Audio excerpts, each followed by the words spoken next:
Olá! Não adianta esperarmos que os resultados positivos simplesmente caiam do céu. Se queremos conquistar os nossos sonhos e sermos felizes, vamos correr atrás disso. Como Chico Xavier nos ensinou, creia em você mesmo e haja, disse ele. Quanto mais te convences de que podes ser feliz, de que tens em ti os atributos da paz, ação, resistência e amor, mais as facilidades chegam a ti. No entanto, se preferes viver em lamentações, na recusa à prática do bem ou no cultivo de vícios, ergues desnecessariamente barreiras a ti mesmo. Nesta edição do Conexão Espírita, vamos trazer o assunto que aborda os flagelos destruidores, contido nas perguntas 737 a 741 de O Livro dos Espíritos. Olá, Ângel, vamos nessa. Vou começar pela pergunta 737. Com que fim Deus castiga a humanidade com flagelos destruidores? Para fazê-la avançar mais depressa. Não dissemos que a destruição é necessária para a regeneração moral dos espíritos, que adquirem em cada nova existência um novo grau de perfeição? É necessário ver o fim para apreciar os resultados. Só julgais essas coisas do vosso ponto de vista pessoal, e as chamais de flagelos por causa dos prejuízos que vos causam, mas esses transtornos são frequentemente necessários para fazerem que as coisas cheguem mais prontamente a uma ordem melhor, realizando-se em alguns anos o que necessitaria de muitos séculos. Ver item 744. Pergunta 738. Deus não poderia empregar para melhorar a humanidade outros meios que não os flagelos destruidores? Sim, e diariamente os emprega, pois deu a cada um os meios de progredir pelo conhecimento do bem e do mal. É o homem quem não os aproveita, então, é necessário castigá-lo em seu orgulho e fazê-lo sentir a sua fraqueza. Questão 738. A. Nesses flagelos, porém, o homem de bem sucumbe como os perversos. Isso é justo? Durante a vida o homem relaciona tudo ao seu corpo, mas após a morte pensa de outra maneira.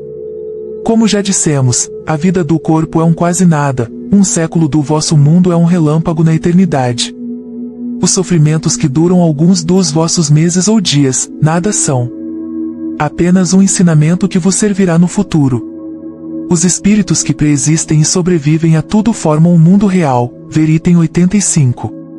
São eles os filhos de Deus e o objetivo de sua solicitude, os corpos não são mais que disfarces sob os quais aparecem no mundo. Nas grandes calamidades que dizimam os homens eles são como um exército que, durante a guerra, vê os seus uniformes estragados, rotos ou perdidos. O general tem mais cuidado com os soldados do que com as vestes. Questão 738. B. Mas as vítimas desses flagelos, apesar disso, não são vítimas? Se considerássemos a vida no que ela é, e quanto é insignificante em relação ao infinito, menos importância lhe daríamos.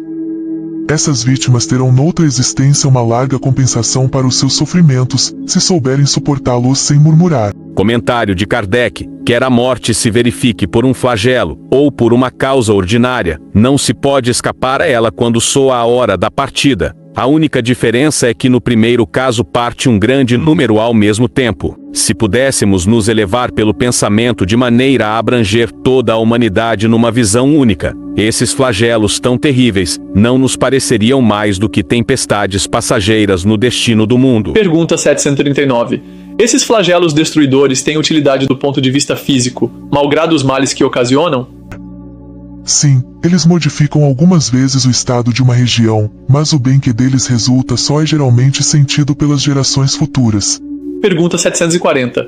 Os flagelos não seriam igualmente provas morais para o homem, pondo-o às voltas com necessidades mais duras?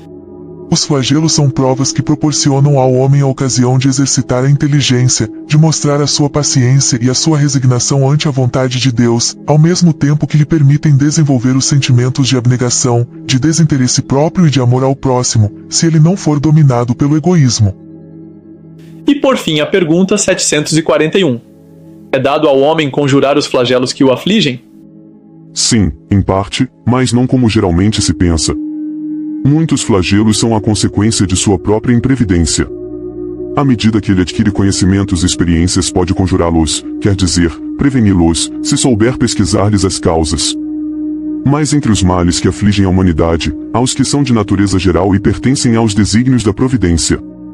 Desses, cada indivíduo recebe, em menor ou maior proporção, a parte que lhe cabe, não lhe sendo possível opor nada mais que a resignação à vontade de Deus.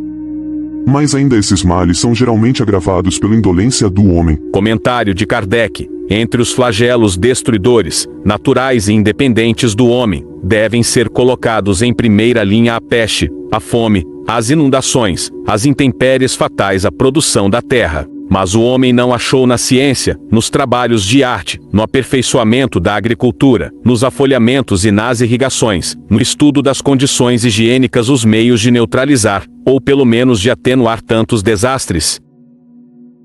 Nota: esta resposta coloca de maneira bem clara o problema dos saltos da natureza, de que tratamos em nota anterior. O salto qualitativo a que se refere a dialética marxista, e que para alguns contradiz a ordem evolutiva da doutrina espírita, é exatamente essa espécie de transtornos que apressam o desenvolvimento. Como se vê, o Espiritismo reconhece a existência e a necessidade desses transtornos, mas integrados no processo geral da evolução, não os admitindo como quebra desse processo. Ó vós que andais na terra em desatino, e julgais ser flagelo um mal sem jeito, não vedes que é no caos do torvelino que Deus molda o destino e o bom proveito?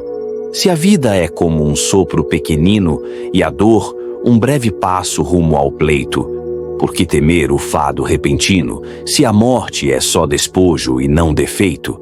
Se ao sábio deu-se o dom de ver e agir, e a luz do bem ao mundo foi lançada, por que não há de o homem resistir ao orgulho que o deixa em vil jornada?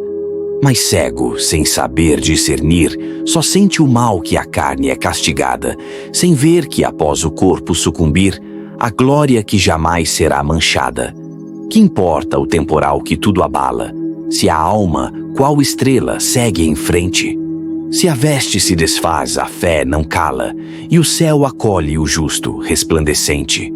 Que a dor não seja grito que se exala, mas eco de um renascer transcendente. Pois Deus, que ao homem guia e não se embala, corrige o mundo e o faz seguir em frente.